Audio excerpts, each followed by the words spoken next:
আলহামদুলিল্লাহ আমরা জেনেছি যে যেগুলো হরফ আমল করে, হরফ ইসিমের মধ্যে আমল করে, যেটা আমরা জেনেছি মূলত 5 প্রকার, আর হরফ ফেলের মধ্যে আমল করে যেটা আমরা জেনেছি 2 প্রকার।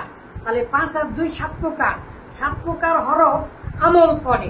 তাহলে ইসিমের মধ্যে আমল করে এগুলোর সংখ্যা আমরা জেনেছি সর্বমোট 31টি, 33টি, 32টি।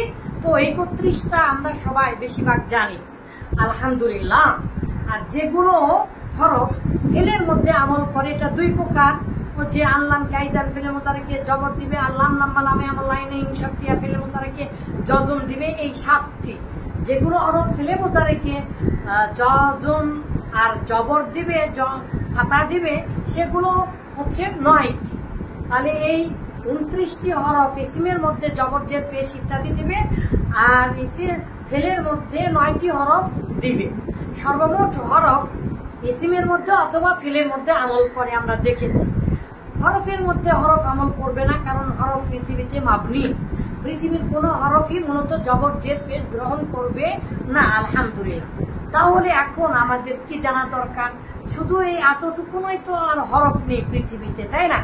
শুধু এই ইসিমের মধ্যে আমল করবে 33টি বা 31টি, এই কয়েকটাই হরফ আছে পৃথিবীতে না?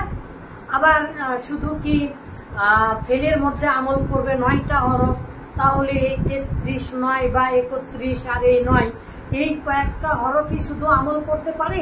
আর পৃথিবীতে আরো অনেক হরফ আছে, হাজার হাজার হরফ আছে, প্রিপোজিশন আছে, অব্যয় আছে। সেগুলো কি? সেগুলো আমল করবে না, কিন্তু তাদের অর্থ দ্বারা শব্দকে প্রভাবান্বিত করবে। তার মানে আজকে আমরা জানবো আল হুরুফু গায়রু আমিলা, এমন কিছু হরফ যেগুলো আমল করবে না। এগুলো 16 প্রকার। এগুলো আমাদেরকে যত্নের সাথে জানতে হয়। তবে এগুলো কেন জানতে হবে? অর্থের বিবেচনায়, অর্থ জানার জন্য, তাই না? প্রিপোজিশন কি করে, হরফগুলো কি করে, দুটা শব্দকে জোড়া লাগিয়ে দেয়, দুটা শব্দের মধ্যে, বাক্যের মধ্যে, ক্রিয়ার মধ্যে সম্পর্ক করে দেয়, বিভক্তির কাজ করে, প্রিপোজিশনের কাজ করে। এগুলো ছাড়া কোনোদিন কোনো শব্দ চলতে পারবে না বাক্যের মধ্যে। হরফ ছাড়া অন্য কোনো শব্দের সাথে আরেকটা শব্দে কোনোদিনই মিল হবে না। এই জন্য এগুলো জানতে হবে। তো most important for us and all over the world, পৃথিবীর সবার জন্য খুবই গুরুত্বপূর্ণ সেগুলো হুরুফুল আমিলা, যেগুলো হরফ আমল করে ইসিমের মধ্যে অথবা ফেলের মধ্যে। আলহামদুলিল্লাহ সেগুলো জেনেছি, মুখস্থ করেছি। তাহলে এখন আমরা জানবো আল হুরুফু গায়রু আমিলা, এমন শত শত হরফ আছে যেগুলো মূলত কি করবে না, শব্দের মধ্যে শব্দের শেষাক্ষরে আগে এসে শব্দের শেষাক্ষরে আমল করবে না। এগুলো জানতে হবে। হরুফুল আতফ ইতিমধ্যে আমরা শুনেছি, জেনেছি। হরুফুল তানবিহ, হরুফুল ইজাব, নাম, বালা, আজালি, জারি, ইন্না, এগুলো আমরা আস্তে আস্তে মুখস্থ করব। তাহলে আজকে আমরা কি কি জানবো?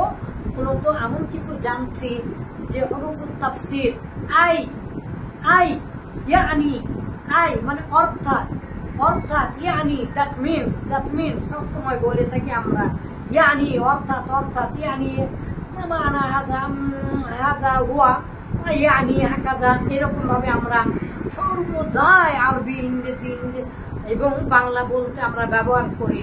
এটার মানে কি? এটার মানে কি? দ্যাট মিনস, এটার অর্থ এই যে এরকম ভাবে আমরা ব্যবহার করবো। হুরুফুল তানবিহ, সতর্কীকরণ, আলামাহা, ইয়া আলামাহা, সতর্কীকরণ।